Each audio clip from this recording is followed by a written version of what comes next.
Yung mga boss, so tayo meron tayong ginagawa ito na Honda Civic problema niya, taas baba yung minor niya pag naka-start. So nagawa ito ng iba Ngayon yung code niya, code 14. So yung code 14 na yung mga boss ay ECB yun. Problema na palit na sa mga ECB motor. Marami na. So napalit na rin ng ECU. Ngayon kapag nagpalit ng ECU, kapag ibang ECU ang ginagamit mga boss, ito yung ECU yung ginagamit. So wala siyang, hindi nag-taas baba yung minor, pero hindi siya hindi ma-adjust doon sa hangin kasi naka-open na sa permit. Tapos gumagana yung idle niya up and down, up and down.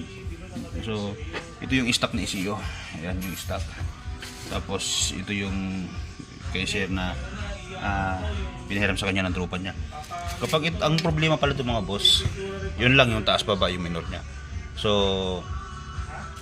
kapag ito ang nakasalpak, stable yung minor pero walang aircon, hindi gumagana yung aircon. Pero itong stock niya, ito nakakabit ngayon, may aircon pero taas baba yung minor. So nagpalit na sila ng ito sa ECB motor na yun, may magnet.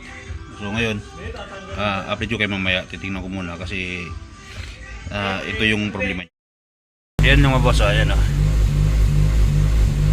taas baba yung minor niyan, tapos naka-ilaw check engine, pero pag nag-on tayo ng aircon, mag-normal yan, ayan mag-normal siya, so stable yan. Ngayon naka-ilaw yung check engine, ayun naka-ilaw yung check engine niya. Pero pag walang aircon, yan, ganyan-ganyan ang niya mga boss, so dapat mag-aircon ka. Pero malamig yung aircon mga boss, walang problema sa aircon niya, napakalamig. Pero pag itong box na to ang ginagamit, magkakaroon, pag itong box na to ang ginagamit, magkakaroon ng problema. Stable yung minor pero walang aircon, so ayan yung isosolve natin na problema ngayon sa Honda ni sir. Yun, good evening mga boss. So meron tayong ECU dito ng Honda, ito yan, yun talaga. So problema nito ay ECB issue. Automatic 1.5 yung RPM niya, tapos naka-code siya ng code 14. So yung code 14 na yun mga boss is IECB system yun.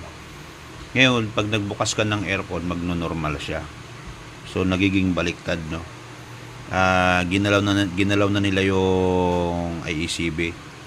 So tinrace ko na rin yung IECB at inayos ko yung setting niya. So napapansin ko pag nag-on ka agad ng engine, pag nag-start ng engine, nagkakaroon ka agad siya ng kuryente. So kaya nangyayari sa kanya, nag-open si IECB na hindi naman nagko-command si aircon, so nag-i-stack siya sa ganun, naka-open. So kaya yung minor niya ngayon taas baba, ganun mga boss. So ito, lagyan natin sa gilid yan. So nakalas ko na yung IC nila. So na-check ko na to. Yan. Ito sa tester natin, So pakita ko lang sa inyo na na-check na natin yan para medyo yun. Tapos i-check natin to isa-isa. Okay, gusto ko lang din makita nyo mga boss kung ano yung ito, wala yan. Tapos itong isa, yan, nakikita nyo, pumalo yan. So ito tinis ko, pumalo yan mga boss. Tapos itong isa, yun, test natin yan. Ito wala. Okay, ngayon itong bago na ikakabit natin, ayun, wala din. So nakatest na tayo. Yan, so wala ito. Itong isa grounded. Ito yung may problema. So dahil palitan na natin itong dalawa, So update ko kayo kapag nandun natin sa unit. Kailangan masolve natin yung pag nagbukas ng aircon, pag nag-start na makina, tumataas baba, tapos nagpe-perme yung minor. 1.5 yung minor niya. Tapos pag nabukas ng aircon saka sa bubagsak, nagiging baliktad mga boss, no? So dapat kapag nabukas ng aircon saka tataas ng bahagya. Tapos steady lang, hindi gumagalaw. So abdo kayo. Yung mga boss, so ito na, nakabit na natin yung ikakabit natin yung ECU ngayon. So testing natin siya, ano. Start natin siya. Hindi lang sir, wala pang ano, wala pa ECU. Sino kausap mo? Ito binidyo ko. Oo. Wala pa ECU. I-send mo sa akin ha. Pero nilinis mo na rin yan. Oo, pinalta. Pagkapatay mo na, wala pa ECU. So kabit ko muna ECU mga boss. So start natin mga boss. Okay.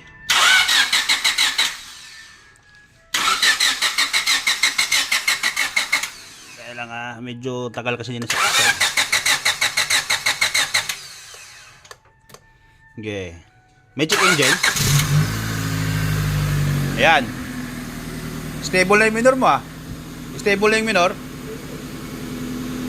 Antayin natin bumaba. Oo, kasi dati gumagano ka agad kahit malamig.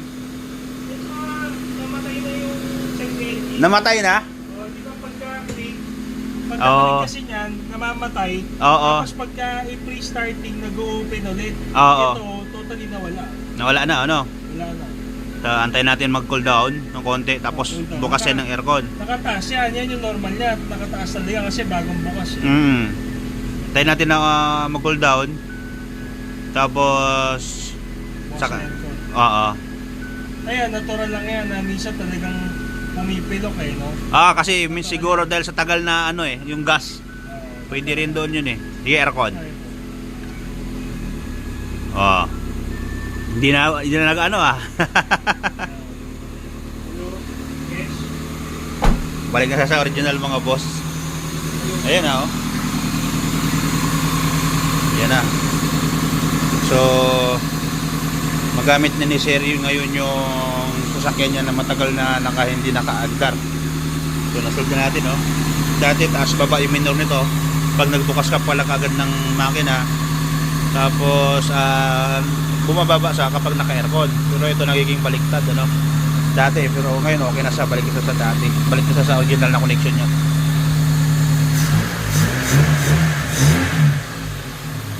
Ayan na siya. So ganda ng nito. Matagal na natingga doon sa shop daw.